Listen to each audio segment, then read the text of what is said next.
Profecía y los tiempos finales. Vamos hoy por sesión 7. El título es Alas y Abominaciones. Lo que vamos a ver en cuanto al tema, ¿por qué Satanás quiere destruir a Israel? ¿Por qué Satanás quiere destruirte a ti? ¿Qué significan las alas de águila? En capítulo 12 de Apocalipsis, Israel puede sobrevivir a una gran guerra. Por ejemplo, si vienen varias naciones contra Israel, como está apuntando actualmente, ¿qué pasa? ¿Israel sobrevive o no sobrevive? ¿Quiénes son los otros descendientes de la mujer? ¿Qué es la bestia del mar? Capítulo 13. ¿Qué es el pacto de 7 años? Y la abominación de la desolación. Para refrescar la memoria, el programa de este estudio son 13 sesiones. ¿Dónde estamos nosotros hoy? En la mitad. Esta es la número 7. Pasaron 6, vienen 6 más. Breve resumen de la semana pasada. Apocalipsis capítulo 12 a 14 vimos como una introducción a eso. El segundo interludio en Apocalipsis que va entre las trompetas y las copas. Y nuevamente, ese interludio no está en la misma línea de tiempo. Está en el tiempo del cielo, no el tiempo de la tierra.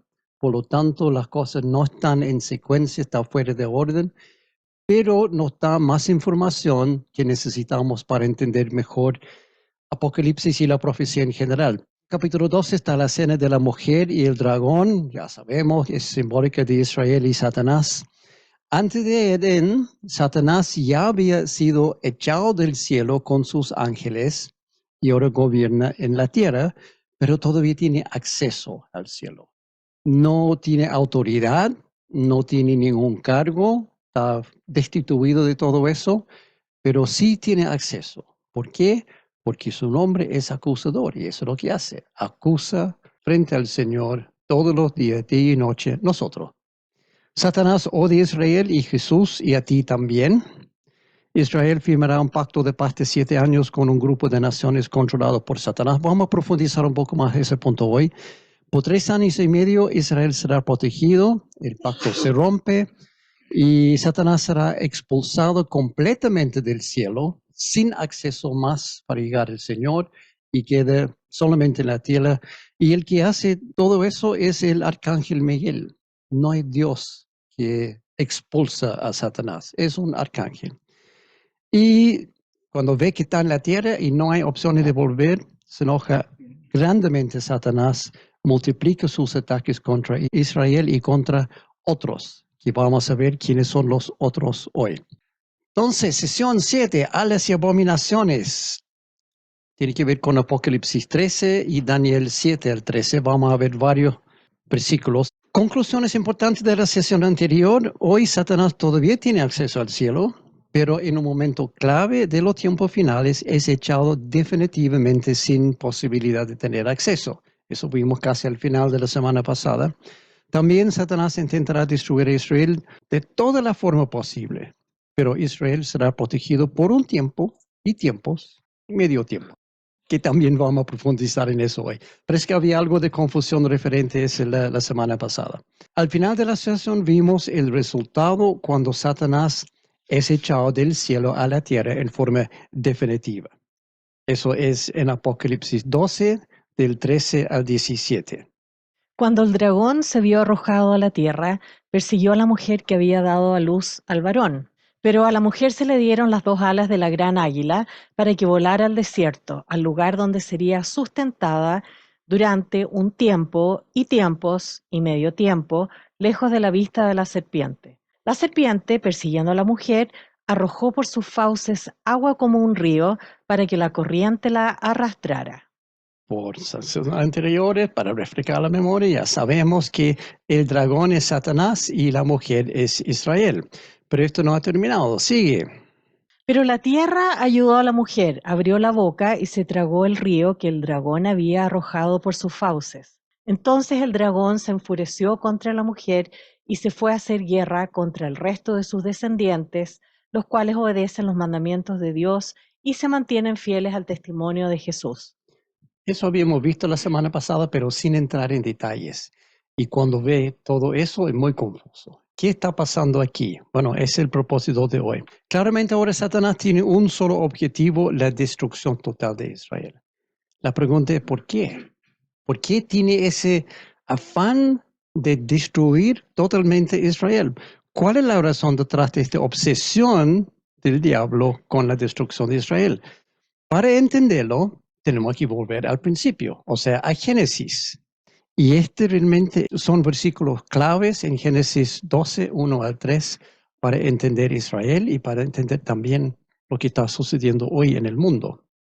El Señor le dijo a Abraham, deja tu tierra, tus parientes y la casa de tu padre y vete a la tierra que te mostraré. Haré de ti una nación grande y te bendeciré. Haré famoso tu nombre y serás una bendición. Bendeciré a los que te bendigan y maldeciré a los que te maldigan. Por medio de ti serán bendecidas todas las familias de la tierra. Esas dos frases aquí son importantísimas para hoy. Bendiciré a los que te bendigan, hablando de Abraham y por ende Israel, y maldiciré a los que te maldigan. Entonces, para los que están maldiciendo a Israel hoy en día, te tengo malas noticias. El Señor te va a maldecir a ti. Mejor que bendigas a Israel. Pero también hay más aquí en Génesis 13, 14 al 17. Después de que Lot se separó de Abraham, el Señor le dijo, Abraham, levanta la vista desde el lugar donde estás y mira hacia el norte y hacia el sur, hacia el este y hacia el oeste. Yo te daré a ti y a tu descendencia para siempre toda la tierra que abarca tu mirada. Multiplicaré tu descendencia como el polvo de la tierra. Si alguien puede contar el polvo de la tierra, también podrá contar tus descendientes. Ve y recorre el país a lo largo y a lo ancho, porque a ti te lo daré. Es una promesa del Señor a Abraham. Pero hay dos promesas más que quiero ver antes de llegar al punto aquí. Génesis 15, del 5 al 6. Luego el Señor lo llevó afuera y le dijo, mira hacia el cielo y cuenta las estrellas, a ver si puedes. Así de numerosa será tu descendencia. Abraham creyó al Señor y le fue contado por justicia. Y la última está en capítulo 17, 1 al 8. Luego, cuando Abraham tenía 99 años, el Señor se le apareció y le dijo, Yo soy el Dios Todopoderoso. Vive en mi presencia y sé intachable. Así confirmaré mi pacto contigo y multiplicaré tu descendencia en gran manera. Al oír que Dios le hablaba, Abraham cayó rostro en tierra y Dios continuó, Este es el pacto que establezco contigo. Tú serás el padre de una multitud de naciones. Ya no te llamarás Abraham, sino que de ahora en adelante tu nombre será Abraham, porque te he confirmado como padre de una multitud de naciones. Seré tan fecundo que de ti saldrán reyes y naciones. Estableceré mi pacto contigo y con tu descendencia, como pacto perpetuo por todas las generaciones. Yo seré tu Dios y el Dios de tus descendientes. A ti y a tu descendencia les daré en posesión perpetua toda la tierra de Canaán, donde ahora andan peregrinando, y yo seré su Dios. Promesas grandes de Dios. Y eso son la base de la existencia de Israel. Israel existe porque Dios dijo que Abraham, esta es tu tierra. Y toma en cuenta algo fundamental de estas promesas, son perpetuas para siempre y por todas las generaciones. El Señor no retracta su palabra, no cambia su palabra. Entonces, esa tierra de Israel es de Israel, prometido por el Señor hace aprox 4.000 años. Abraham vivió unos 2.000 años antes de Cristo, más o menos 1.900 y tantos años, dicen los expertos. Entonces, esa tierra, según las promesas del Señor, ya tiene 4.000 años perteneciendo a Israel. Pero ¿qué tiene que ver con Satanás y su deseo de destruir a Israel? Bueno, si Satanás puede lograr la destrucción de Israel y de todos los judíos, entonces esta promesa de Dios quedarán anuladas. En tal caso, Dios será mentiroso, porque su palabra habría sido invalidado. Por lo tanto, Él no sería Dios. Porque si Dios mienta, entonces no es Dios. Si cambia, si promete algo y después no cumple, no es Dios. No fue capaz de hacerlo cumplir. La única esperanza que Él tiene para vencer a Dios es lograr que siquiera una de las promesas de Dios no se cumple. Una promesa cualquiera que no se cumple quiere decir que Dios no es Dios y por lo tanto Satanás puede decir yo soy mayor que Dios, que fue su intención original. Siempre desde su caída quiere ser igual a Dios o mayor a Dios. Curioso, pero su lógica es impecable. Dios mismo exige un 100% de exactitud en todas las predicciones de un profeta. Creo que en Deuteronomio el Señor dice, el profeta que no cumple 100% de su promesa debe morir. Esa es la sentencia. Por lo tanto, si tan solo una de las profecías de Dios no se cumple, entonces Dios debe morir, según su propia palabra. Son cosas raras que estoy diciendo, pero lógicamente tiene base. Y como la palabra de Dios no se puede quebrantar, entonces tenemos un problema. Si una promesa de Dios no se cumple, Dios debe morir por su propia palabra. Es así. Entonces la lógica de Satanás es impecable. Por eso Satanás está tan decidido a eliminar a Israel y a Jesús, ya que la mayoría de las profecías del Antiguo Testamento se refiere a ellos, o sea, Israel y Jesús. Si él puede hacer incumplir cualquiera de las profecías referentes a Israel o de Jesús, Dios no es Dios. Y debido a la maldición de Dios en el jardín, Satanás ha tratado también de destruir a Jesús, no solamente a Israel, a Jesús. En ese momento, Satanás no sabía cuál sería su nombre, porque Satanás no es omnisciente. Es un ser criado, un ángel. Puede saber solamente lo que el Señor le muestra o lo que aprende en la vida. El Señor sabía, pero en este momento Satanás levanta las antenas porque empieza a entender que va a venir un problema que después, entiende, se llama Jesús. ¿Cuál maldición? ¿Qué maldición estoy hablando? Génesis 3, 13 al 15. Entonces Dios el Señor le preguntó a la mujer, ¿qué es lo que has hecho? La serpiente me engañó y comí, contestó ella. Dios el Señor dijo entonces a la serpiente, por causa de lo que has hecho, maldita serás entre todos los animales, tanto domésticos como salvajes. Te arrastrarás sobre tu vientre y comerás polvo todos los días de tu vida. Pondré enemistad entre tú y la mujer, y entre tu simiente y la de ella. Su simiente te aplastará la cabeza, pero tú le morderás el talón. Satanás entendió algo que nosotros no vemos a primera vista. Desde el inicio, Dios dijo claramente a Satanás que su destrucción viene mediante un descendiente específico de Eva, que Dios se refiere aquí como su simiente. A primera vista, su simiente podría referir a todos, toda la humanidad, pero Pablo aclara el uso lingüístico en Gálatas. Saltamos al Nuevo Testamento, Reina Valera, que dice, A Abraham fueron hechas las promesas y a su simiente. No dice, y a las simientes como de muchos, sino como de uno, y a tu simiente, la cual es Cristo. entonces Satanás entendió eso desde Edén. Dice, aquí viene un simiente que me va a aplastar la cabeza. Él entendió. No es tonto Satanás. Dice en Ezequiel 28, creo, o Isaías 14, que era muy inteligente, tenía gran sabiduría. Entonces, cuando él escucha eso, hay enemistad entre tu simiente y la de la mujer, y su simiente va a aplastar tu cabeza. Entendió perfectamente y desde entonces tenía la intención de evitar eso. Satanás entendió muy bien el significado de simiente, por eso trató de matar todos los varones primogénitos de los israelitas cada vez que él sospechó que el Mesías iba a nacer. ¿Qué pasó en Egipto con Israel cuando estaba recién comenzando y creciendo, creciendo? Comenzaron a matar a los niños. Por eso Moisés fue escondido en ese canasto por temor que iba a ser matado. ¿Qué pasó cuando Jesús nació en Belén? Otra vez, había un orden para matar a todos los recién nacidos. Satanás, cada vez que él piensa, a lo mejor es ahora, ese simiente va a nacer ahora, hace lo que puede para evitarlo. Y seguramente pensó que había logrado su objetivo con la muerte de Jesús en la cruz. Yo puedo imaginar a Satanás, sí, lo logré, por fin, mordiendo su talón, dice la profecía de Edén. Pero 3 días después Jesús resucitó, venciendo la muerte, destruyendo también el poder de Satanás, o sea, aplastando su cabeza. En ese momento Satanás perdió su poder sobre la muerte. Y uno dice, pero ¿en qué momento Satanás tiene poder sobre la muerte? Hebreos 2:14.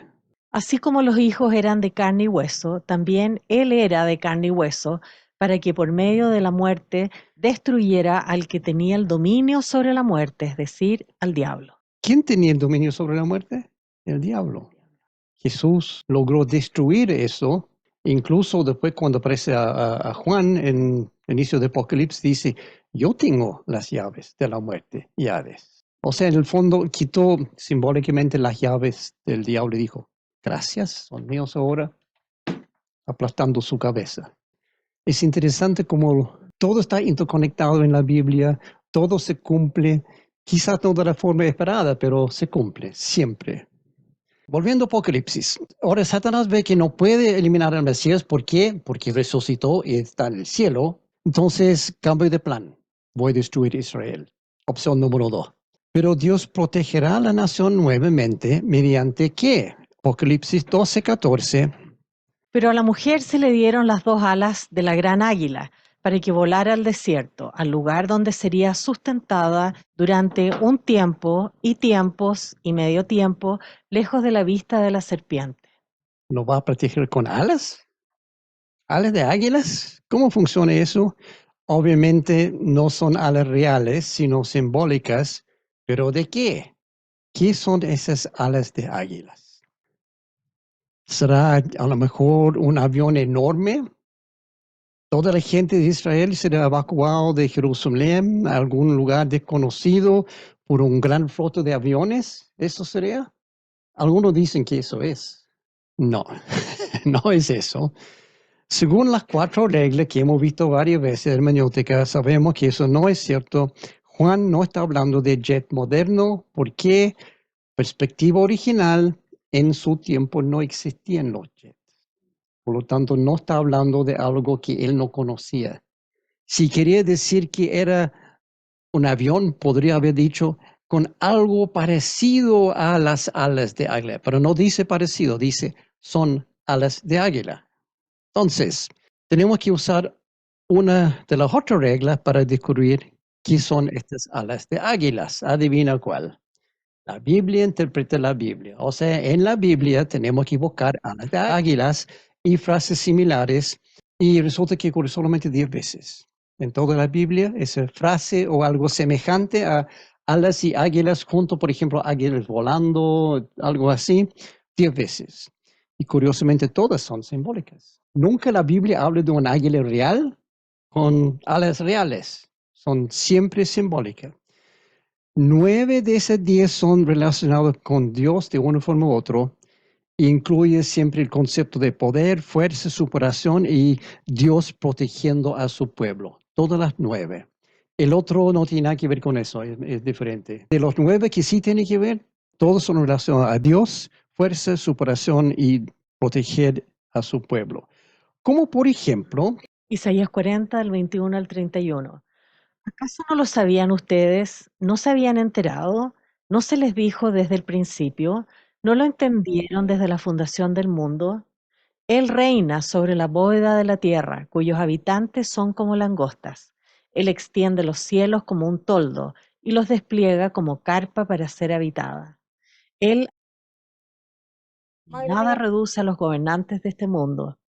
Escasamente han sido plantados, apenas han sido sembrados, apenas echan raíces en la tierra, cuando Él sopla sobre ellos y se marchitan, y el huracán los arrasa como paja.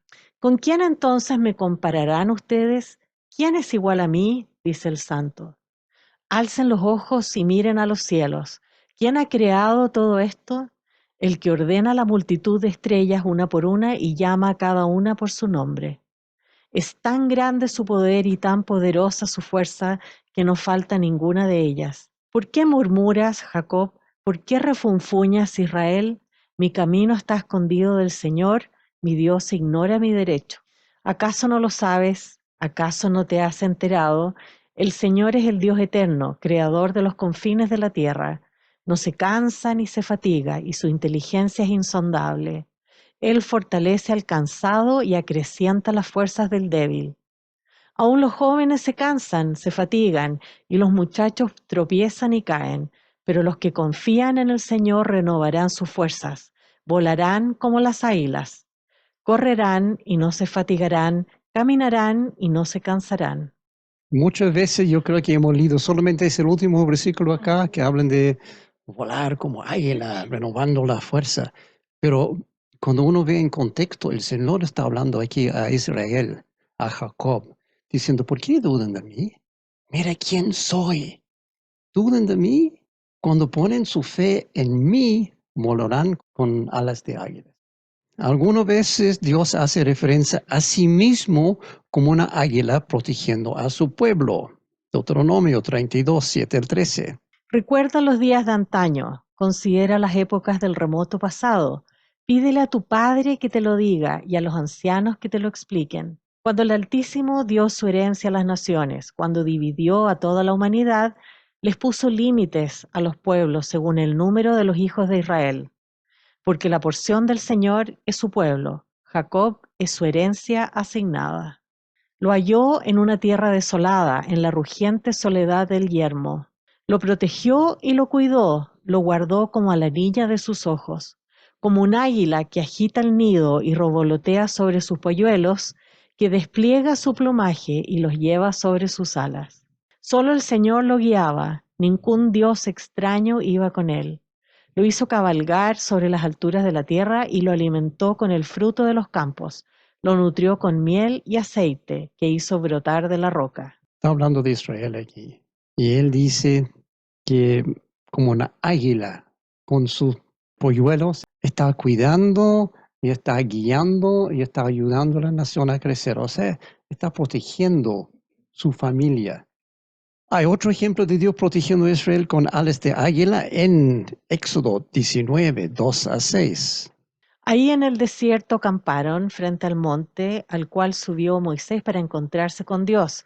Y desde ahí lo llamó el Señor y le dijo, anúnciale esto al pueblo de Jacob, declárale esto al pueblo de Israel. Ustedes son testigos de lo que hice con Egipto y de que los he traído hacia mí como sobre alas de águila. Si ahora ustedes me son del todo obedientes y cumplen mi pacto, serán mi propiedad exclusiva entre todas las naciones. Aunque toda la tierra me pertenece, ustedes serán para mí un reino de sacerdotes y una nación santa. ¡Wow! ¡Qué promesa más grande! Cumple el pacto y será mi pueblo, pero los he traído hacia mí como sobre alas de águila. Nuevamente el Señor está usando esa misma metáfora. Se nota que en todos los casos son simbólicas esas referencias. Obviamente nada de eso es literal. Dios no tiene alas, ni tampoco toma la forma de una águila, tampoco hizo volar a los israelitas para escapar de Egipto. Por ende, no lo hará en los tiempos finales tampoco. Dios no llegará como águila enorme para levantar a los israelitas y llevarlo a algún lado como piensa alguno. Algunos toman demasiado literal Apocalipsis, pero no es así. Donde Apocalipsis 12 dice, a la mujer se le dieron las dos alas de la gran águila para que volara al desierto, es simbólico. Creo que nosotros sabemos claramente cuando Satanás comience la persecución final de Israel, Dios actuará de forma sobrenatural para ayudar a Israel a escapar de un peligro grave. Eso queda claro del texto. ¿Cuál peligro grave? ¿De qué están escapando? Sabemos que es Satanás, pero ¿en qué forma está actuando Satanás? Apocalipsis no dice exactamente cuál es el peligro, pero hay una pista en el versículo siguiente. La serpiente, persiguiendo a la mujer, arrojó por sus fauces agua como un río para que la corriente la arrastrara. Entonces, ¿será que Satanás escupiere un diluvio de su boca y esto es lo que arrasará a Israel? No. ¿Por qué? Literatura apocalíptica. Esto es simbólico, por lo que no se trata de un diluvio literal. Entonces es otra cosa, que parece diluvio.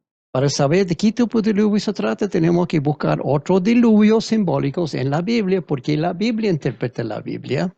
Resulta que hay 5 muy similares entre sí. Vamos a ver los 3 más claros para entender de qué se trata este diluvio. Isaías 8 del 5 al 8.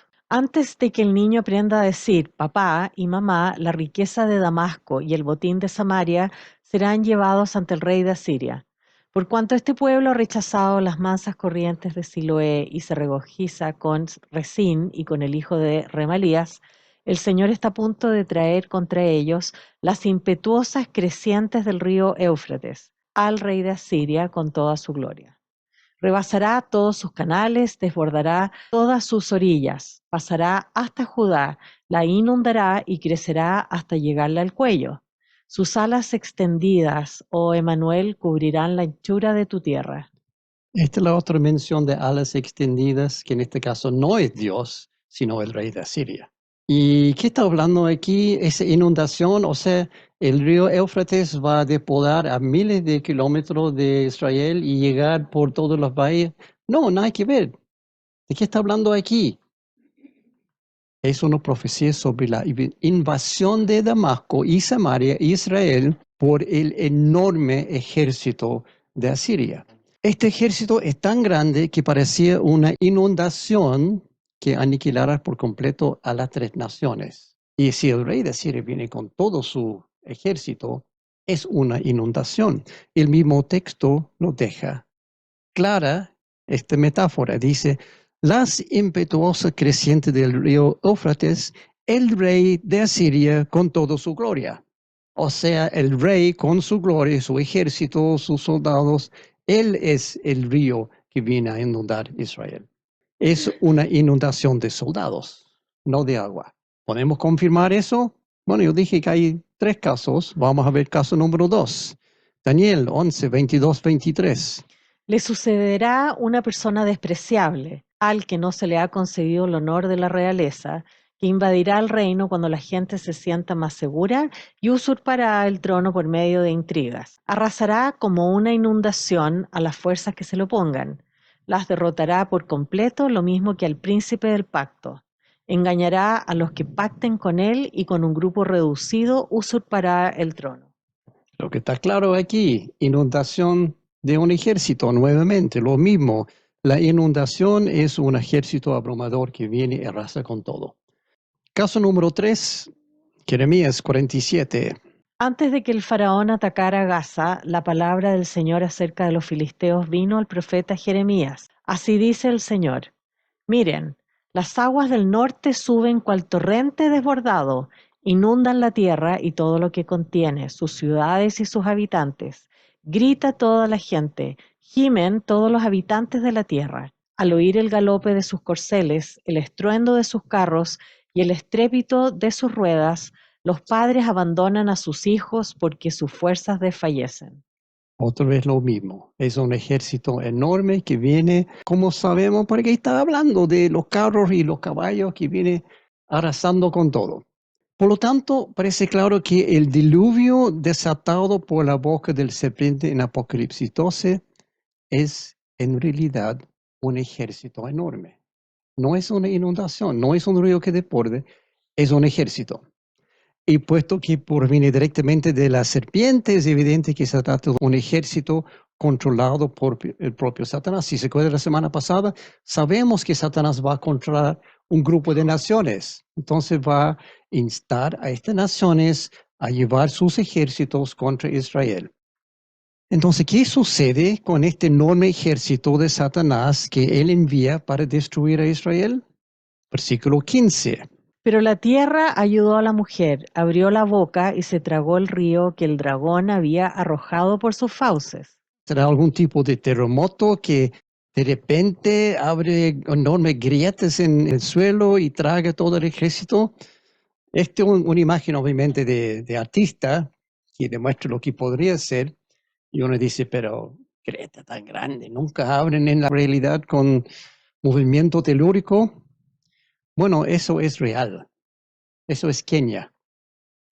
Obviamente no está tragando un ejército aquí, pero allí hay una grieta enorme capaz de tragar un ejército grande. Quizás es eso, cuando habla aquí de la tierra abriendo su boca para tragar el ejército, es posible, pero el significado aquí probablemente es mucho más simple. La tierra abriendo su boca para tragar al ejército.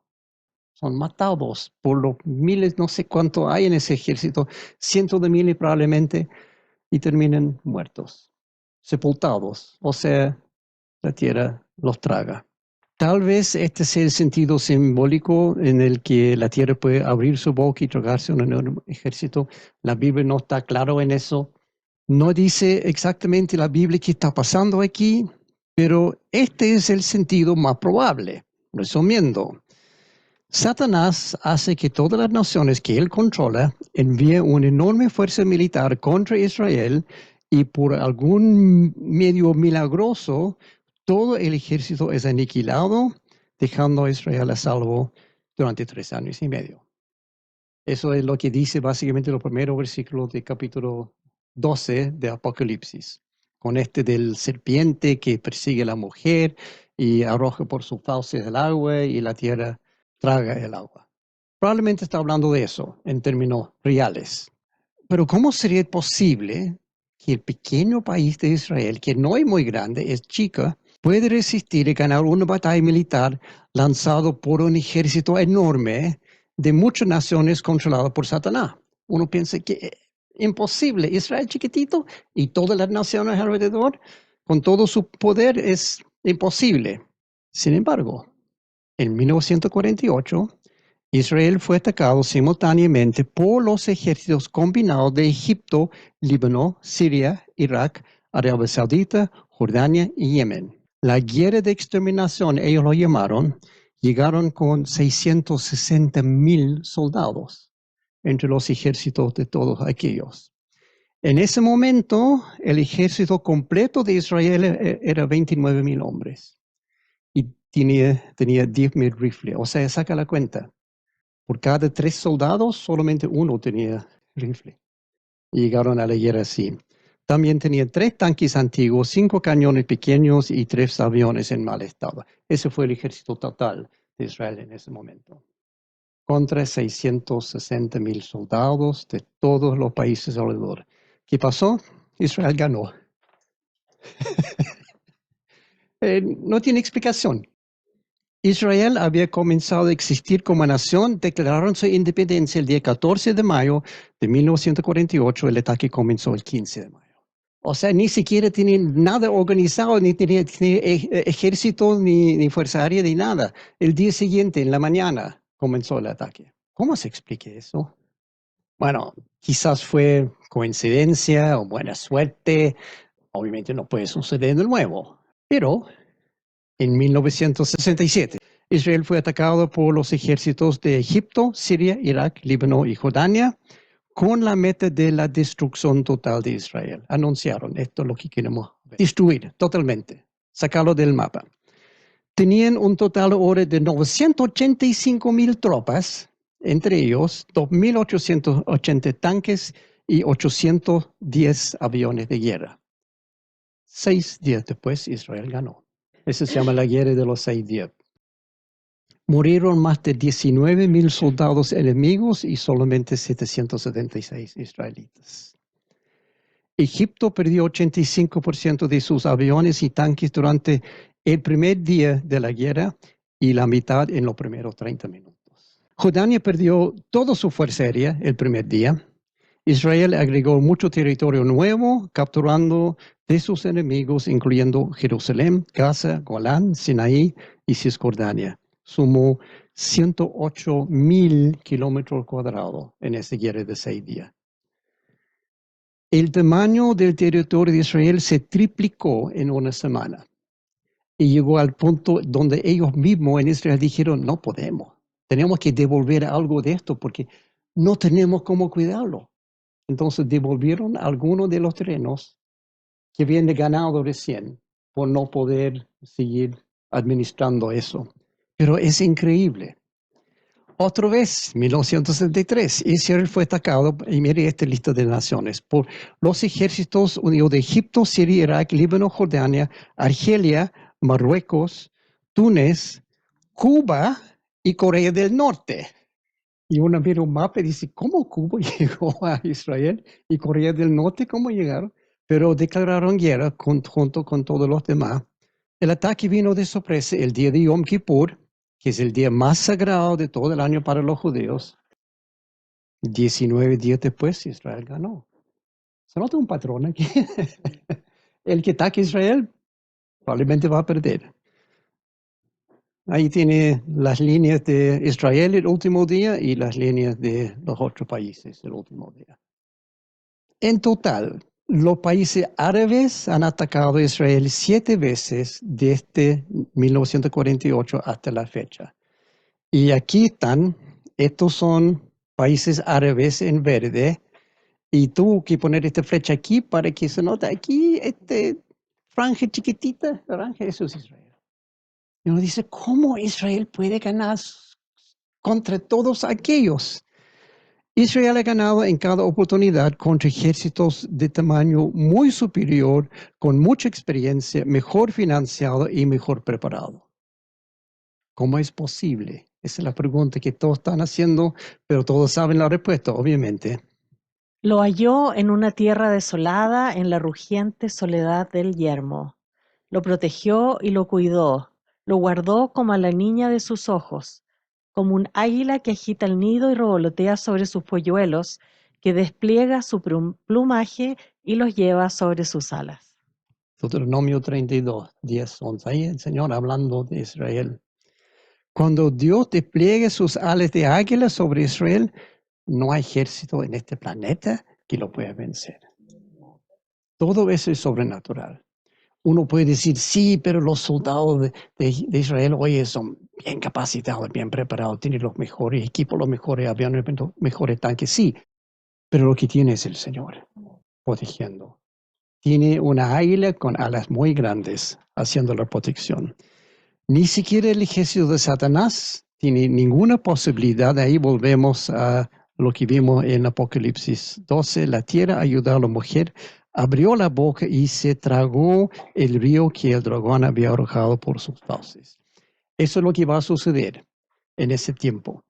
Uno, si quiere, podría tomarlo como algo profético referente a las 6 o las 7 guerras que Israel ha tenido, porque en cada oportunidad algo pasó y la tierra tragó a los que están tratando de entrar. Me encanta esa imagen. Lo protegió y lo cuidó, lo guardó como la niña de sus ojos, como un águila que agita el nido y repotea sobre sus polluelos, que despliega su plumaje y los lleve sobre sus alas. Y con la cara de ese águila mirando por allá, está, no los toques, son míos. Ese es el sentido de esta profecía. Entonces, para resumir hasta el momento, y la mejor forma de resumir aquí es leyendo nuevamente Apocalipsis 12, 13 al 16, para ahora entender qué está sucediendo aquí realmente. Cuando el dragón se vio arrojado a la tierra, persiguió a la mujer que había dado a luz al varón. Pero a la mujer se le dieron las 2 alas de la gran águila para que volara al desierto, al lugar donde sería sustentada durante un tiempo y tiempos y medio, lejos de la vista de la serpiente. La serpiente, persiguiendo a la mujer, arrojó por sus fauces agua como un río para que la corriente la arrastrara. Pero la tierra ayudó a la mujer, abrió la boca y se tragó el río que el dragón había arrojado por sus fauces. Cuando leemos así, no se entiende nada. Pero tomando en cuenta todo lo que hemos visto hasta el momento, queda clarísimo aquí. Israel, atacado por los ejércitos, y algo sucede sobrenaturalmente y los ejércitos no pueden. Cuando el ejército de Satanás, digo Satanás en el sentido que él controla las naciones que son dueños de los ejércitos, Dios protege a Israel durante 3 años y medio, pero hay algo muy interesante en este capítulo que quizás no hayas notado sobre este periodo de 3 años y medio. Versículo 6, lo vimos. Y la mujer huyó al desierto en un lugar que Dios le había preparado para que allí lo sustentaran durante 1260 días, que son 3 años y medio, que son 42 meses, que son un tiempo, tiempos y medio tiempo. La Biblia tiene 4 formas de hablar de lo mismo. Y uno dice, ok, ya, ahí tengo claro. un periodo de 3 años y medio, y la mujer está en el desierto, pero versículo 14, pero a la mujer se le dieron las 2 alas de la gran águila para que volara al desierto, al lugar donde sería sustentado durante un tiempo y tiempos y medio tiempo, lejos de la vista de la serpiente. O sea, 2 veces. Hay 2 periodos de 42 meses, 1260 días, 3 años y medio. No es una, hay 2. Y en cada uno el Señor proteja de una forma u otra a Israel. El mismo libro de Apocalipsis deja claro que en total son 7 años, pero algo sucede a la mitad. Israel debe huir al desierto 2 veces. Tal vez el remanente de Israel realmente se muda físicamente a un lugar protegido en el desierto, como dice, con las alas de águila llegan al desierto donde será. A lo mejor es ¿cómo se llama? Un airlift en inglés, donde hay varios aviones que llevan el remanente de Israel. Porque estamos hablando aquí, vamos a llegar a ese punto después, pero estamos hablando aquí en la segunda mitad de los 7 años. En este momento ya estamos en la gran tribulación y las cosas son terribles. Israel sigue vivo, pero apenas. Existe una teoría que dice que el pueblo judío sobreviviente durante el segundo periodo irá a Petra de Jordania, donde serán sostenidos hasta el final de los 7 años completos. Hay algunas imágenes de Petra. Nunca he ido a Petra, quiero ir a Petra. Se ve muy interesante. Esa teoría existe. Hay algo de evidencia en la Biblia que apoya la teoría, pero es débil, no concluyente. Uno no puede decir, sí, Israel va a ir a Petra durante 3 años y medio. Quizás, no se sabe. Ahora, cuando Satanás ve que no puede destruir a Israel, se acuerda que primero trató con Jesús, tratando de matar al Mesías, no le resultó, cambió de objetivo a Israel y ahora da cuenta que tampoco puedo con Israel, entonces ahora busca a alguien más que tiene que intentar atacar y destruir. Apocalipsis 12:17. El resto de sus descendientes, los cuales obedecen los mandamientos de Dios y se mantienen fieles al testimonio de Jesús. ¿Quiénes son? Creo que no es tan difícil saber. Nuevamente, podemos sospechar, pero no confía en lo que yo digo, confía en lo que dice la Biblia. Romanos 9, 6 al 8, 25, 26 y 30. Lo que sucede es que no todos los que descienden de Israel son Israel. Tampoco por ser descendientes de Abraham son todos hijos suyos. Al contrario, tu descendencia se establecerá por medio de Isaac. En otras palabras, los hijos de Dios no son los descendientes naturales. Más bien se considera descendencia de Abraham a los hijos de la promesa. Así lo dice Dios en el libro de Oseas: llamaré mi pueblo a los que no son mi pueblo, y llamaré mi amada a la que no es mi amada. Y sucederá que en el mismo lugar donde se les dijo, ustedes no son mi pueblo, serán llamados hijos del Dios viviente. ¿Qué concluiremos? Pues que los gentiles que no buscaban la justicia la han alcanzado. Me refiero a la justicia que es por la fe. Y si se acuerda, cuando vimos el estudio de Romanos, justicia aquí tiene varios sentidos, pero básicamente está diciendo, los gentiles alcanzaron la salvación. No lo estaban buscando, pero lo alcanzaron igual. Israel, que sí estaba buscando, buscaba en el lugar equivocado, en la ley de Moisés, y no lo encontró. Eso es lo que está diciendo aquí Pablo en Romano. Pero aquí interesante, los gentiles son los otros que pueden considerarse hijos de Abraham. Efectivamente, nosotros los cristianos somos los otros descendientes de la mujer, o sea, Israel. La mujer en capítulo 12, ya sabemos, representa a Israel, porque hemos sido adoptados a la familia. Como sabemos eso, Romanos 9, 11, 13 al 21, Me dirijo ahora a ustedes los o gentiles. sea, nosotros, Como apóstol que soy de ustedes, le hago honor a mi ministerio, pues quisiera ver si de algún modo despierto los celos de mi propio pueblo, para así salvar a algunos de ellos. Pues, si al haberlos rechazado dio como resultado la reconciliación entre Dios y el mundo, ¿no será su restitución una vuelta a la vida? Si se consagra la parte de la masa que se ofrece como primicias, también se consagra toda la masa. Si la raíz es santa, también lo son las ramas. Ahora bien, es verdad que algunas de las ramas han sido desgajadas y que tú, siendo de olivo silvestre, has sido injertado entre las otras ramas. Ahora participas de la savia nutritiva de la raíz del olivo. Sin embargo, no te vayas a creer mejor que las ramas originales. Y si te jactas de ello, ten en cuenta que no eres tú quien nutre a la raíz, sino que es la raíz la que te nutre a ti. Tal vez dirás, desgajaron unas ramas para que yo fuera injertado. De acuerdo, pero ellas fueron desgajadas por su falta de fe y tú por la fe te mantienes firme. Así que no seas arrogante, sino temeroso, porque si Dios no tuvo miramientos con las ramas originales, tampoco los tendrá contigo. Nosotros somos los otros descendientes, pero solamente porque tenemos la gran gracia de ser injertados como hijos de Abraham. No somos realmente, pero aquí Pablo da a entender que sí. Somos parte de la nación de Israel, o parte del pueblo de Dios, si quería llamarlo así, solamente por esto. Habían algunos ramas arrancados y nosotros injertados. Pero como dice acá, no te vayas a creer mejor que las ramas originales. Entonces, cuando Satanás se da cuenta que no puede tocar a Israel, concentra toda su atención en destruir a los cristianos. Y uno piensa, pero esto es gran tribulación. ¿Cómo que está concentrando en los cristianos si no hay cristianos en la tierra? Después del rapto, yo creo que hay cristianos nuevos que dieron cuenta de lo que pasó con el rapto. Este es el enfoque de Apocalipsis capítulo 13, la estrategia torcida del diablo para destruir a los creyentes. Y ahí llegamos a una parte un poco enredado, entonces ponga atención, levanta antenas, saca lápiz y papel, vamos.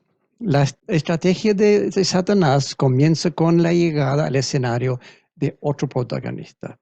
No olvide que estamos en Apocalipsis, no olvide que todo es simbólico aquí, solamente hay que descifrar el simbolismo para entender. Entonces Satanás ahora quiere llevar otro actor a su escenario y esto es en 13, capítulo 13, versículo 1.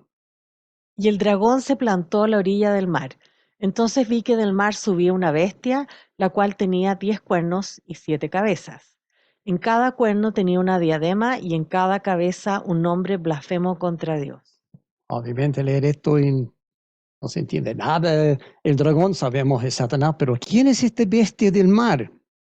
Gracias a lo aprendido en sesiones anteriores, especialmente en Daniel, que vamos a volver a ver parte de eso hoy, ya sabemos que cuernos representan reyes o reinados, cabezas representan gobernantes o naciones, diademas representan autoridad, y el número 7 en el numerología judía es el número de la perfección, de plenitud, de completitud.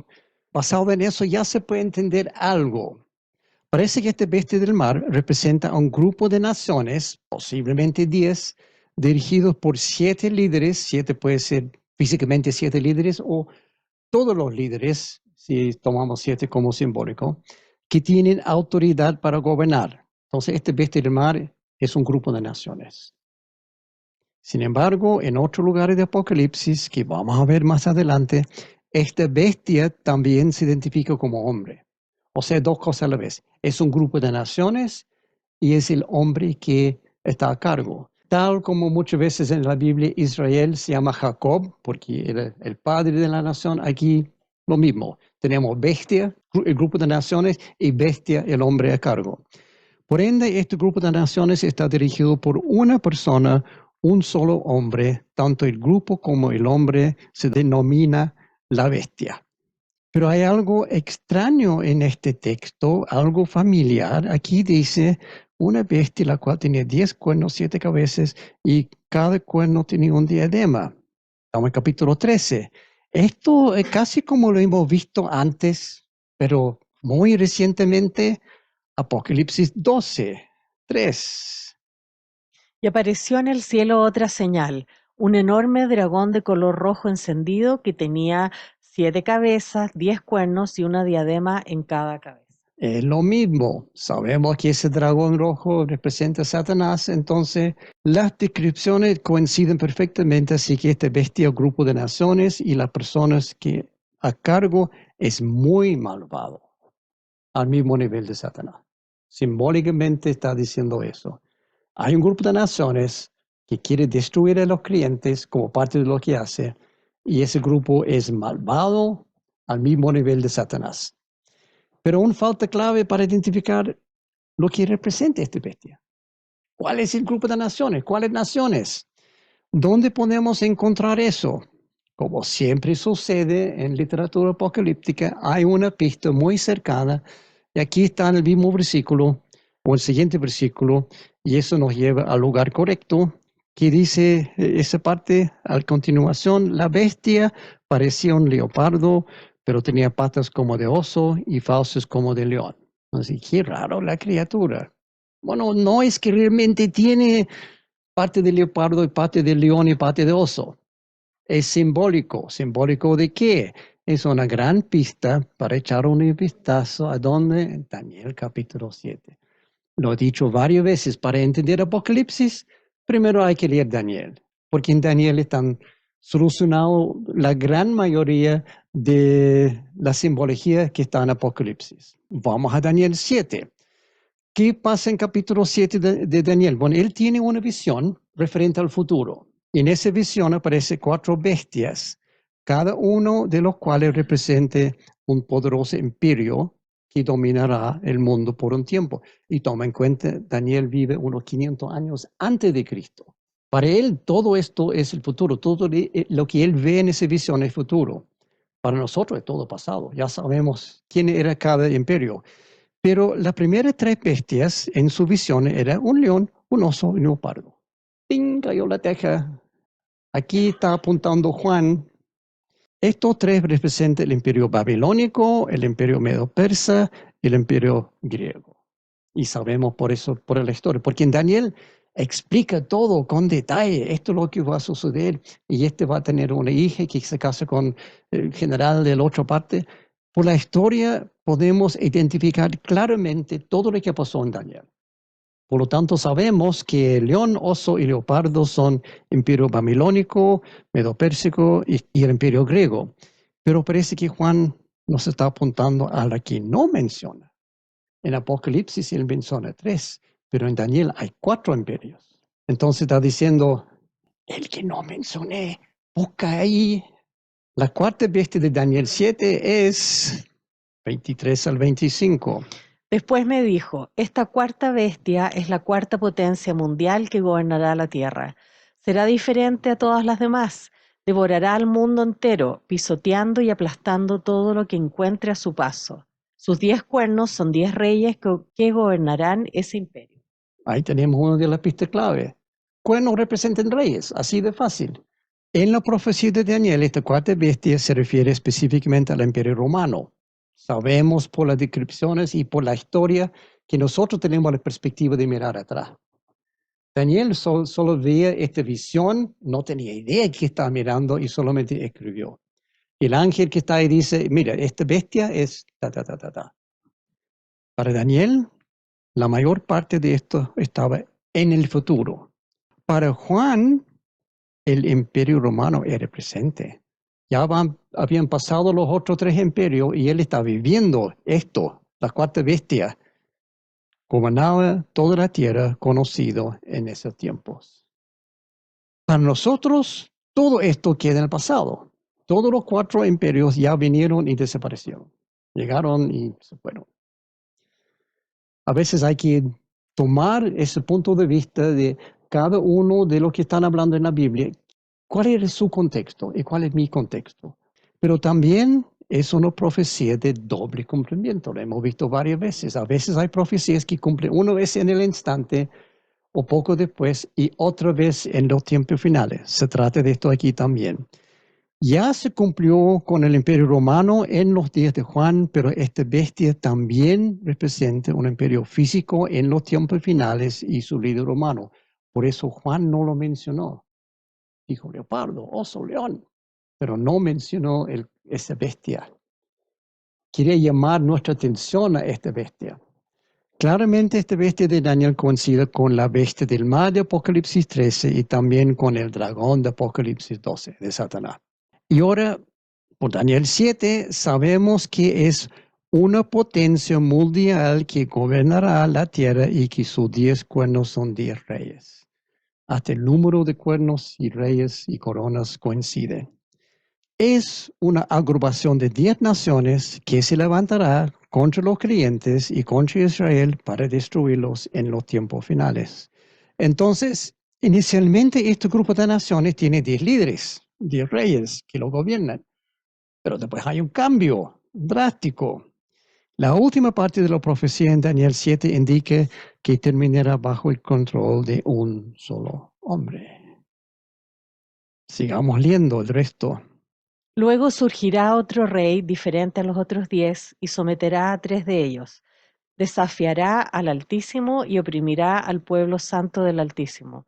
Procurará cambiar las leyes de los santos y sus festivales sagrados, y ellos quedarán bajo el dominio de ese rey por un tiempo, tiempos y medio tiempo. O sea, 3 años y medio, 42 meses, lo mismo. Pero es interesante aquí, hay 10 reyes y después llega uno, mata a 3 y los otros 7, oye, sí señor. Cuando vienen los 3 muertos no hay más problema. Pero llega a desafiar el Altísimo y oprimir el pueblo del Altísimo, el pueblo santo. Satanás, ¿qué quiere hacer? ¿Cuál fue su pecado originalmente? Quería desafiar al Altísimo. Quería ser Dios. Quiere ser igual a Dios. Entonces la cosa no ha cambiado mucho todo este tiempo. Ahora tenemos la imagen completa de la bestia del mar en Apocalipsis 13, porque fue profetizado por Daniel 500 años antes de Jesús. Volvemos a Apocalipsis 13, porque ahora empiezan a suceder cosas interesantes. La bestia parecía un leopardo, pero tenía patas como de oso y fauces como de león. El dragón le confirió a la bestia su poder, su trono y gran autoridad. Oh, oh. ¿Cuál es el trono de Satanás y dónde tiene Satanás su gran autoridad? En la tierra. A este grupo son de imperios, Satanás está agregando su única posición real, su autoridad sobre la tierra y sobre la humanidad, para que ellos puedan hacer lo que él controla a las 10 naciones, a este bestia, este grupo de naciones, y entrega toda la autoridad que necesitan. La primera mitad de este capítulo nos da detalles aterradores referentes a esta organización de naciones y su propósito, y toma en cuenta que esto es real. ¿Es simbólico en Apocalipsis? Sí, pero en este tipo de literatura, lo simbólico en la visión es real en la tierra. Apocalipsis 13, de 3 al 10. Una de las cabezas de la bestia parecía haber sufrido una herida mortal, pero esa herida ya había sido sanada. El mundo entero, fascinado, iba tras la bestia y adoraba al dragón, porque había dado su autoridad a la bestia. También adoraban a la bestia y decían, ¿quién como la bestia? ¿Quién puede combatirla? A la bestia se le permitió hablar con arrogancia y proferir blasfemias contra Dios, y se le confirió autoridad para actuar durante 42 meses. Abrió la boca para blasfemar contra Dios, para maldecir su nombre y su morada y a los que viven en el cielo. También se le permitió hacer la guerra a los santos y vencerlos, y se le dio autoridad sobre toda raza, pueblo, lengua y nación. A la bestia la adorarán todos los habitantes de la tierra, aquellos cuyos nombres no han sido escritos en el libro de la vida, el libro del Cordero, que fue sacrificado desde la creación del mundo. El que tenga oídos, que oiga. El que deba ser llevado cautivo, a la cautividad irá. El que deba morir a espada, a filo de espada morirá. En esto consisten la perseverancia y la fidelidad de los santos. Quizás no dieron cuenta de algunas cosas claves aquí, entonces vamos a destacar algunos puntos. Primero, a este grupo de naciones se le permitió hacer la guerra a los santos y vencerlos. ¿Quién da esa autorización? ¿Quién permite a Satanás actuar? El Señor. De aquí en adelante los creyentes deben morir por su fe. No hay otra opción. según versículo 10, nos da una definición de lo que es la perseverancia y la fidelidad de los santos, y eso es el que debe ser llevado cautivo a la cautividad irá, el que debe morir a espada, al filo de espada morirá. Esto consiste en la perseverancia y la fidelidad de los santos. ¿Se acuerda que yo había dicho varias veces después del rapto, no hay otra opción? Uno puede llegar a ser cristiano, sí, pero a costo de su vida, eventualmente. No hay segundo rapto, no van a morir tranquilamente de vejez ni ninguna otra cosa. Perseverar con fidelidad en tales momentos significa que uno debe morir a filo de espada. La perseverancia de los santos termina en la muerte, martirizado, básicamente. Y esto no nos gusta, pero es lo que dice la Biblia. O sea, el rapto ya pasó y eso es la gran tribulación. Los tiempos finales de los tiempos finales. Esta autoridad de la bestia del mar dura solamente 42 meses. ¿Por qué no más? Porque Satanás no puede darle más tiempo a esta bestia, porque el mismo Satanás solo tiene 42 meses. Es todo lo que queda hasta Armagedón. Eso vamos a ver en como 3 semanas más. Pero ¿cuál es 1260 días? ¿Cuál es 42 meses? No olvide que hay dos. Estamos presumiendo que estamos hablando de la segunda, pero a lo mejor no. Sabemos que hay dos periodos. Total de 7 años, 3 años y medio más otros 3 años y medio. Parece que ya estamos en el segundo periodo, pero es posible confirmarlo. Y ahí es donde la cosa se pone un poco más enredado. Que esto es importante para entender algo que todos quieren saber, pero nadie quiere saber cómo llegar a eso. ¿Cuál es el momento cuando los creyentes se van al cielo en el rapto? ¿En qué momento? Hemos conversado aquí varias veces después de las clases, hemos conversado en otras oportunidades, pero aquí está la clave para entender por qué yo he dicho las cosas que he dicho. No porque yo lo digo, sino porque está en la Biblia. Entonces, este periodo ocurre varias veces en la Biblia. Lo hemos visto muchas veces. En Mateo 24, en Apocalipsis, en Daniel, siempre habla de lo mismo. 42 meses, 3 años y medio. Lo vimos recién en Daniel. Pero en otra parte de Daniel hay un caso similar. Vimos Daniel 7. Ahora vamos a ver capítulo 9. Y aquí llega a ser bastante más claro desde el principio. Daniel 9, 27. Es otra visión que tiene Daniel. El gobernante firmará un tratado con el pueblo por un período de un conjunto de 7, pero al cumplirse la mitad de ese tiempo pondrá fin a los sacrificios y a las ofrendas. Como punto culminante de todos sus terribles actos, colocará un objeto sacrílego que causa profanación hasta que el destino decretado para este profanador finalmente caiga sobre él. Es un poco enredado. Vamos a ver por qué aquí es tan enredado, pero lo importante aquí, primera parte. Hay un pacto firmado entre el pueblo por un periodo de 7. Dicen conjunto de 7, o sea, 7 años. Ahora está claro, Israel, el pueblo, firma un pacto con la bestia, el gobernante y este grupo de naciones, de 7 años, un conjunto de 7. Por la primera mitad, 3 años y medio, 42 meses, Dios protege a Israel como águila. A la mitad, después de los primeros 3 años y medio, la bestia rompe el pacto. Israel no rompe, la bestia rompe, dejando a Israel sin protección, como también los creyentes que ahora van a morir por su fe. Creo que pueden pensar por dónde voy con esto, pero no saca conclusiones todavía. El evento que rompe el pacto a la mitad es, al cumplirse la mitad de este periodo, pondrá fin a los sacrificios y las ofrendas. O sea, en el templo los judíos hicieron sacrificios y ofrendas todos los días. Como punto culminante de todo su terrible acto, colocará un objeto sacrílego que cause profanación. Qué frase más enredado y complicado. ¿A qué se refiere eso? Porque eso aquí claramente, ese es el punto de romper el pacto. Llega este gobernante y coloca en el templo algo sacrílego y termina con los sacrificios y ofrendas. Entonces, hay que solamente identificar esta frase raro. Parte del problema rara es que estamos mirando este texto en la traducción NTV. Me han escuchado varias veces, la NTV no es mi favorita traducción. No es malo porque es simple entender generalmente, pero cuando quiere precisión no es la mejor. Aquí hay una deficiencia.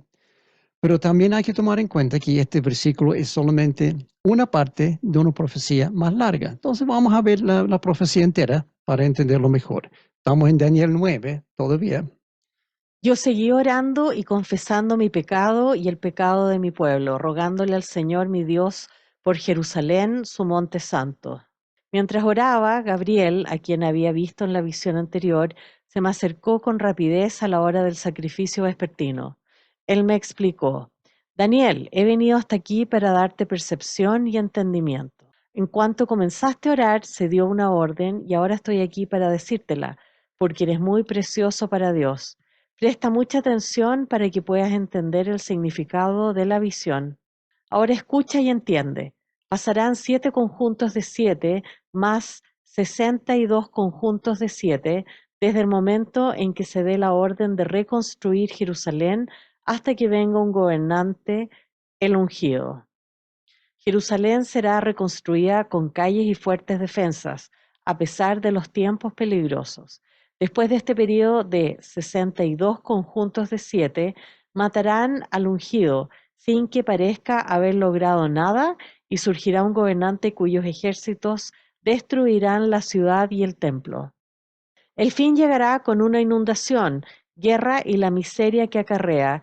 Está decretada desde ese momento hasta el fin. El gobernante firmará un tratado con el pueblo por un período de un conjunto de 7, pero al cumplirse la mitad de ese tiempo pondrá fin a los sacrificios y a las ofrendas. Como punto culminante de todos sus terribles actos, colocará un objeto sacrílego que causa profanación hasta que el destino decretado para este profanador finalmente caiga sobre él. Puede ser un poco más claro con el contexto, pero es interesante que Daniel que dice que el fin vendrá como una inundación asociada con guerra y miseria. En la misma inundación que vimos recién en Apocalipsis 12, que no es una inundación, sino ejércitos que vienen contra Israel. En la próxima sesión, la próxima semana, vamos a ver esto de los 77 de Daniel, que también es un poco enredado. Y otra cosa de Daniel, porque Daniel es clave para entender Apocalipsis, pero en versículo 27 hay una frase clave referente a los terribles actos y algo de un objeto sacrílego que causa profanación. ¿Qué es eso? Ya lo había mencionado, el problema es aquí con la traducción NTV, la nueva traducción viviente. En realidad esa frase debe ser la abominación desoladora o la abominación de la desolación o la abominación que causa desolación. Esa es la frase real. Aquí está traducido, muy mal traducido. ¿Cómo sabemos eso? Nadie me dijo, muéstrame, ¿por qué estás diciendo eso? Sabemos eso por Mateo 24. Mateo 24, profecía de Jesús en Monte de Olivos. Para refrescar memoria, los discípulos preguntan a Jesús referente a los tiempos finales y Jesús responde con una profecía larga. Vamos a ver solamente una parte, lo hemos visto antes. Mateo 24:3, para poner el contexto aquí. Más tarde estaba Jesús sentado en el monte de los olivos cuando llegaron los discípulos y le preguntaron en privado, ¿cuándo sucederá eso? Refiriendo a la destrucción del templo. ¿Y cuál será la señal de tu venida y del fin del mundo? 3 preguntas en uno. Jesús contesta en orden inversa. Referente a la señal del fin del mundo, la respuesta es en versículos, no es 1:14, es 4:14. Y esa parte termina en versículo 14, 15, 16, así. Por tanto, cuando veáis la abominación de la desolación de que se habló por medio del profeta Daniel, colocada en el lugar santo, el que lea, que entienda, entonces los que estén en Judea huyan a los montes. O sea, el Señor mismo define, esta cosa se llama abominación de la desolación. Eso es lo que dicen varias traducciones, la Biblia América, Reina Valera Antigua, Contemporáneo, 60, etcétera. Varios que son muy apegados, muy literales, muy buenos, muy fieles al griego original. Otros dicen algo nada que ver. La TLA, la traducción del lenguaje actual, una ofrenda asquerosa. Dios habla hoy, el horrible sacrilegio, la nueva Biblia viviente, la desoladora impureza. Y esto de la NTV, el objeto sacrílego que causa profanación. Esos son invenciones, no sé cómo llegar a esta conclusión. Todo esto se supone que son traducciones modernas que son fáciles de entender, pero yo encuentro la abominación de la desolación es mucho más fácil de entender. Una abominación que causa desolación. Según las traducciones fieles es eso. Jesús nos advierte sobre la abominación de la desolación que se habló por medio del profeta Daniel. Por eso sabemos que esa es la frase correcta. Por lo tanto, ese es el nombre. Ahora, esta cosa de la abominación de la desolación es fundamental para entender cuándo van a suceder todas estas cosas, porque dice, cuando sucede eso, a los 3 años y medio, ese es el punto cuando se rompe el pacto. Incluso el mismo ángel le dice a Daniel, presta mucha atención para que puedas entender el significado de la visión. Ahora escucha, entiende, como dos veces está, oye Daniel, pon atención. Claramente es importantísimo, por lo tanto, vamos a analizar esta parte de Daniel 9 en mayor detalle. En versículo 27 vimos que esta abominación que rompe el pacto, solo falta identificar a qué se refiere. Hay otras 2 menciones de esta abominación en el libro de Daniel, uno en Daniel 11:31. Y de su parte se levantarán tropas, profanarán el santuario y fortaleza, abolirán el sacrificio perpetuo y establecerán la abominación de la desolación. Parece que es exactamente lo mismo. Y en 12:1, Y desde el tiempo en que el sacrificio perpetuo sea abolido y puesta la abominación de la desolación, habrá 1290 días. Bienaventurado el que espere y llegue a 1335 días. y ahí llega la confusión. ¿Qué? ¿No se supone que son 1260 días? ¿De dónde vienen 1290 y 1355? No se preocupe, no vamos a entrar en eso ahora. Crea confusión, sí, hay explicaciones, sí, pero no hay tiempo para profundizar en eso. No hay que confundir los 3 números. Son 3 números diferentes aquí, pero están relacionados. Pero Daniel 11 y Daniel 12 no se refiere al mismo evento. O sea, hay 2 eventos muy similares, pero no idénticos, y ambos se llaman la abominación de la desolación. Hay 2. Daniel 11 se refiere a una vez y Daniel 12 a la otra. Pero este está en el pasado para nosotros y también para Juan y también para Jesús. Entonces piénselo, ¿Jesús está profetizando sobre algo que ya había pasado para él? No, Jesús está usando eso como referencia para indicar que viene el otro. Se repetirá el doble cumplimiento otra vez. Para aclarar esto, echamos un vistazo muy rápido a otra profecía de Daniel en capítulo 8. Hay 5 visiones de Daniel en su libro. Son todos interrelacionados, pero no todos dicen lo mismo. En capítulo 8 tiene otra visión, esta vez de un carnero y un macho cabrío. Esta profecía de Daniel es una de las más claras, precisas y detalladas de toda la Biblia. Desafortunadamente no hay tiempo ahora para verlo en detalle. La próxima semana sí. Si quiere todos los detalles, están en las sesiones 27 y 28 del estudio anterior, que es la Biblia. Ahí están todos los detalles. Es largo, pero entretenido.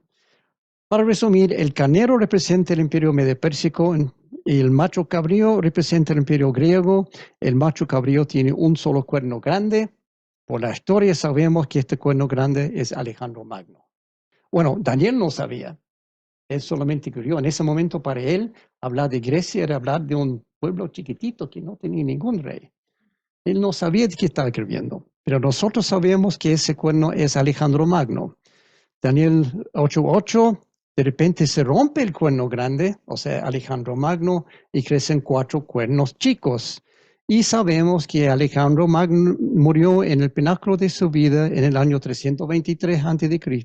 y su imperio se dividió en 4 bajo 4 líderes menores. En versículo 9, de uno de estos 4 cuernos salió otro cuerno, pequeño al principio, que extendió su poder hacia el sur, hacia el este y hacia la tierra hermosa, o sea, hacia Israel. Hay un gobernante que tiene ojos en Israel. Se refiere a uno de los 4 líderes, Antíoco IV Epífanes. Sabemos por la historia quién es. Él tomó control del imperio selyúcida unos 400 años después de Daniel. La profecía continuará, tenemos el contexto, podemos llegar a la profecía, versículos 10 y 11. Creció hasta alcanzar al ejército de los cielos, derribó algunas estrellas y las pisoteó, y aún llegó a sentirse más importante que el jefe del ejército de los cielos. ¿Qué hizo este hombre? Mandó a fabricar monedas con su imagen y la frase Dios Antíocos, Dios Epífanes. Traducido es Antíoco, Dios manifiesto. En su propia imagen, yo soy Dios, cumpliendo la profecía, sin duda. Versículo 9, que extendió su poder hacia el sur y hacia el este y también hacia nuestra hermosa tierra. En el año entre 168 y 164 a.C., él intentó destruir Israel y los judíos por completo, gran batalla. Por causa de él se eliminó el sacrificio diario y se profanó el santuario. En octubre de 167 a.C., Antíoco Epífanes quitó el altar del templo de Jerusalén y puso fin a los sacrificios. Si no hay altar, no pueden hacer sacrificios. Peor, 2 meses después, el día 15 del mes Kislev, del calendario judío, instaló un altar pagano de Zeus en el templo y sacrificó chanchos en el altar. O sea, una abominación que causa desolación. Para los judíos es lo peor que podría ser. Primero dejar a un chancho entrar en el templo y para el colmo matarlo, sacrificarlo. Eso sí es una abominación que causa desolación. O sea, la profecía se cumplió. Daniel no tenía cómo saberlo, pero se cumplió a pie de la letra. Para aclarar todo esto referente a esta profecía de Daniel en capítulo 8, aquí hay una línea de tiempo muy rápido. Aquí está antes de Cristo, aquí está el año 1, los tiempos de Jesús. Daniel fue exiliado a Babilonia el año 605 antes de Cristo. El templo fue destruido en el año 536. Y Daniel tiene la visión en el año 553. O sea, cuando Daniel tiene esa visión, no hay templo. Tiene que ser muy raro. El ángel viene y habla del templo y los sacrificios, y él está pensando, pero no hay templo, no hay sacrificio. ¿De qué está hablando este ángel? El templo fue reconstruido, 515. Jerusalén fue reconstruido en 446, 445 antes de Cristo, y después pasó un largo tiempo y llegamos a los tiempos en 167 de Antíoco IV Epífanes y la abominación que causa desolación y todo eso. O sea, Daniel ha muerto de mucho tiempo y ahora se cumple su profecía. Y el templo fue destruido nuevamente en el año 70. ¿Cuándo escribe Apocalipsis Juan? En el año 95, 96, 97. O sea, cuando Juan escribe esto, también está diciendo, no hay templo. ¿Cómo se van a terminar los sacrificios en el templo cuando no hay templo? Jesús nos apunta a este tipo, Antíoco IV. Él sabía de esto. Para Jesús es historia, para Juan es historia, saben la historia. Incluso los judíos tienen un festival de las luces, Hanukkah.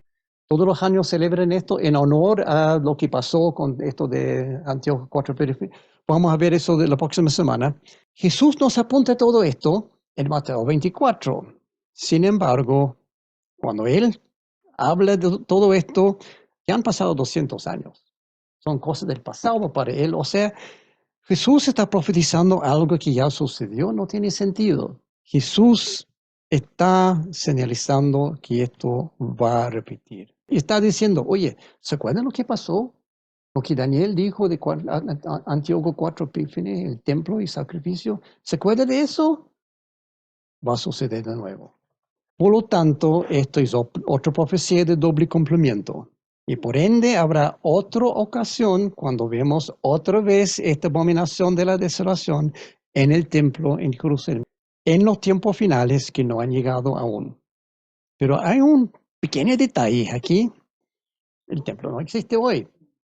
Fue destruido en el año 70, unos 25 años antes de que Juan escribiera Apocalipsis. Juan sabía que no existe. Ok, volvemos a Apocalipsis para cerrar el círculo acá. El resto del capítulo 13 nos presenta el protagonista final, falta uno, para completar el elenco de Satanás para su plan. Versículos 11 al 18. Después vi que de la tierra subía otra bestia, tenía 2 cuernos como de cordero, pero hablaba como dragón. Ejercía toda la autoridad de la primera bestia en presencia de ella y hacía que la tierra y sus habitantes adoraran a la primera bestia, cuya herida mortal había sido sanada. También hacía grandes señales milagrosas, incluso la de hacer caer fuego del cielo a la tierra a la vista de todos. Con estas señales que se le permitió hacer en presencia de la primera bestia, engañó a los habitantes de la tierra.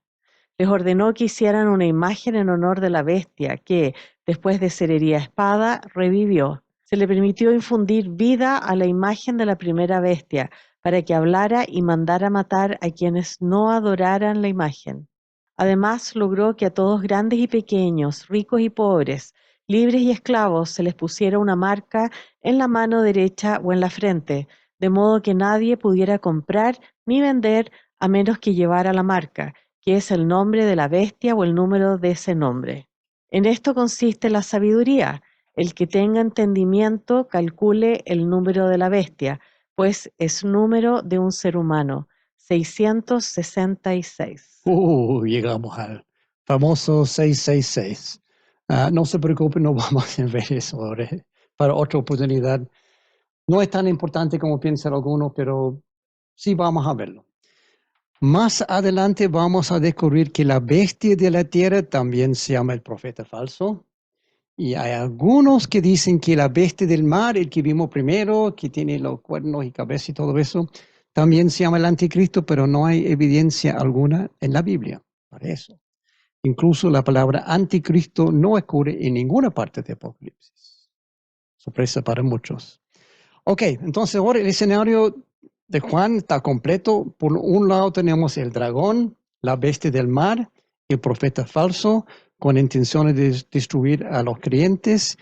Y por el otro lado tenemos capítulo 14, versículo 1. Luego miré y apareció el Cordero. Estaba de pie sobre el monte Sión en compañía de 144,000 personas que llevaban escrito en la frente el nombre del Cordero y de su Padre. Ok, ha llegado Jesús a la escena. Ahora las cosas serán muy diferentes porque no hay nadie como Jesús. Ese es como el punto central de Apocalipsis. Muchos piensan que son el dragón y la mujer y la bestia, el fuego y el azufre. No, el punto central de Apocalipsis es que no hay nadie como Jesús. Jesús es el carácter central. Y los 144,000 personas, bueno, ya lo vimos en el capítulo 7, como 2 semanas atrás, y ahora están de regreso nuevamente, pero hay algunas cosas diferentes con ellos también. Por ejemplo,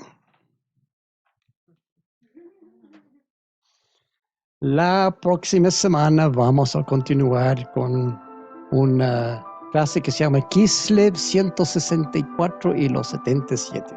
Muy críptico, como siempre, pero lo van a entender al final.